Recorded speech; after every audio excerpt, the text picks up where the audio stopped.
How's it going, everyone? Welcome to the Edge Show. My name's Nate, the owner of Colorado Custom Leather and Blades, and your host. We are continuing this week of how to remove rust from your blades. So this is the third, I believe, episode of this. I can't recall, but we're just going to say that it's the last. I'll say that because there are many other ways, but this is one way that I'm about to show you guys that I haven't tried myself, and I'm very interested in because I want to see. And this is to the Edge Show, the Edge Show community, if you will, is about what we can learn from each other. So this is an important episode because if you can have different ways of removing rust, maybe even several ways, you're going to have a cleaner blade. And a lot of people freak out when they see rust and think it's the end of that blade, and it is not. It is not. And there's ways that you can remove that rust. And then next week we're going to be starting on how to prevent. Okay, so join with me on this journey. So if you are someone like me that appreciates high quality steel blades, uses them on the daily, lives by them, and also maybe like me, makes them, welcome to the Edge Show, where we talk all things blades. So we've done the boiling trick, which is great for in the field. If you're in the wilderness and you got a high carbon steel blade, you're cleaning an animal and it started to rust, or you accidentally dropped it in the river or whatever and you didn't sufficiently dry it, whatever the case may be. You have a Kydex sheath, a leather sheath, whatever. Retained moisture, somehow didn't drain out. Leather will do that, by the way, and now you got a rusty blade. Great way to do that. Then the following week, we just let this sit in apple cider vinegar for 11 hours, something like that. Basically, with the time I went to my detail at work and then came home and then pulled it out. And now, last week, I skipped doing the video because it was not rusted. This week, it is rusted to my liking. So we're going to try a method I've never used, and that is lemon and salt. Stay tuned. Here we go.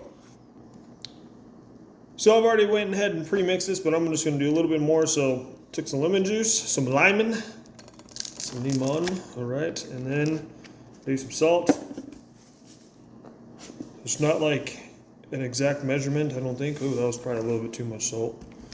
That's all right. Let's put a couple more squirts in here. So mix that around a little bit.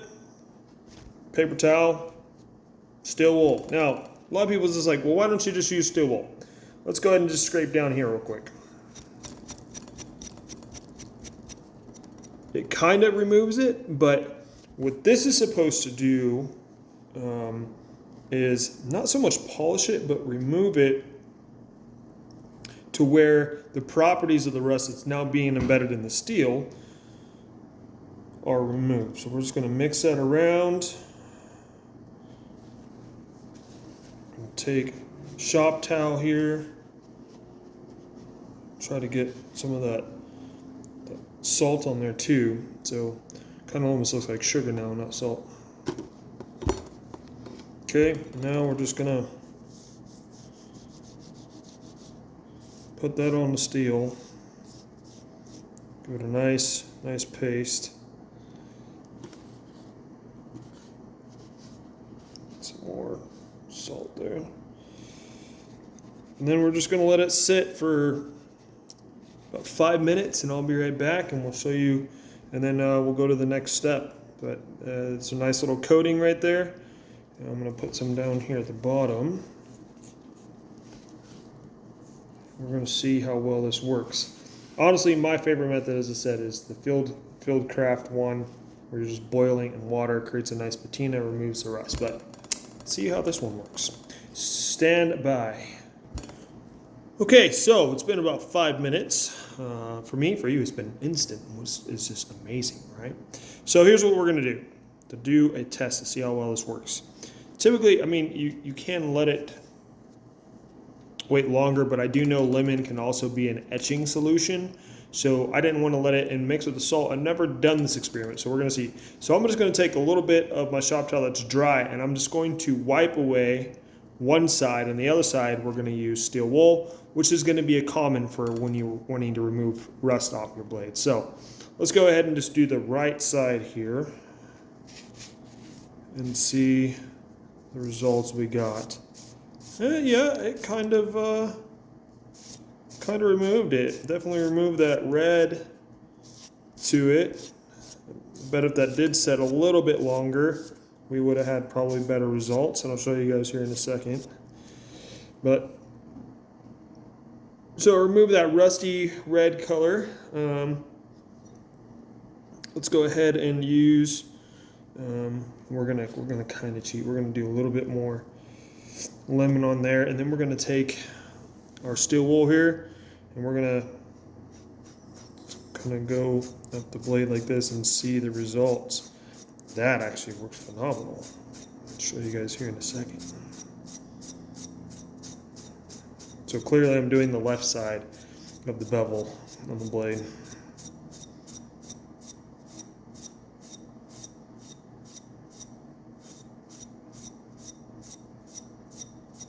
And I did this because I really wanted to try this method because supposedly it also polishes it, and I'm not gonna lie, it didn't make it all shiny and stuff again, but it did a tremendous job.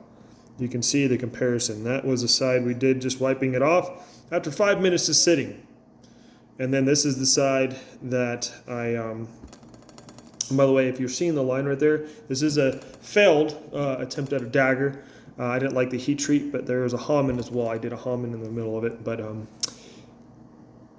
that cleaned off really nicely. In comparison even to the other side, that's a mess. That is actually pretty impressive. So there's another way you can clean off your blade.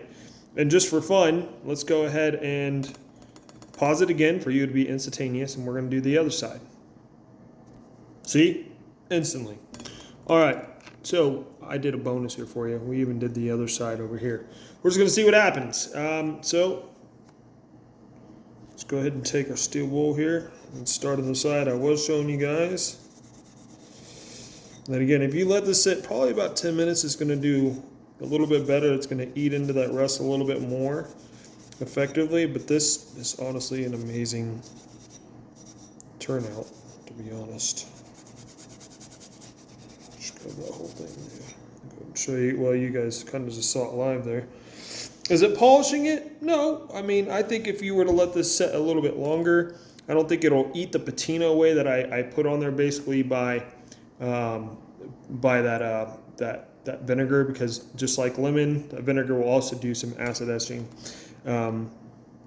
So let's go ahead. You should see what instant coffee does, which is going to be one of the methods we use for preventing or seeing if there's a different way, or seeing the different ways if possible, or you can prevent rust. Okay, so steel wool.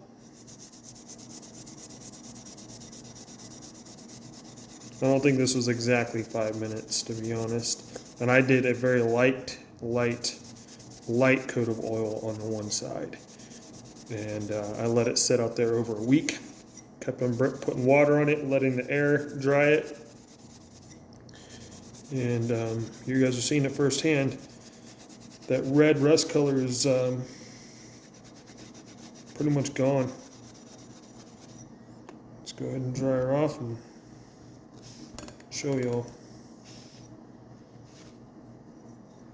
Say that works pretty effectively. Could you just use steel wool? Sure, but there is a component of lemon and salt, and you can see right there our blade is clean again. So does it work? Yeah. The vinegar compared to that, I would say both are equally effective. But again, this is just to show you guys around the house, whatever, there are ways you can get rid of rust. Caveat to that is you may have a patina left behind with lemon or vinegar. Welcome to the world of high carbon blades. But you also have a more reliable blade than a stainless steel blade in your kitchen. And if it's a chef knife or whatever, you have better edge retention and the less likelihood of edge chip in your food. So just looking out for the end user in the kitchen. But yeah, guys, that's another way, and I'm really glad that's actually where we're ending this part of, or ending the series of how to get rust off your blades. I mean, 3 is pretty good, 3 different methods that are pretty solid. 1 is in the field and 2 is in the home. So there you go. Next week, we'll be diving into how to prevent your blades from rusting and the different ways of doing that, because there are more than one. All right, guys, God bless. Keep your edges sharp. We'll see you next week.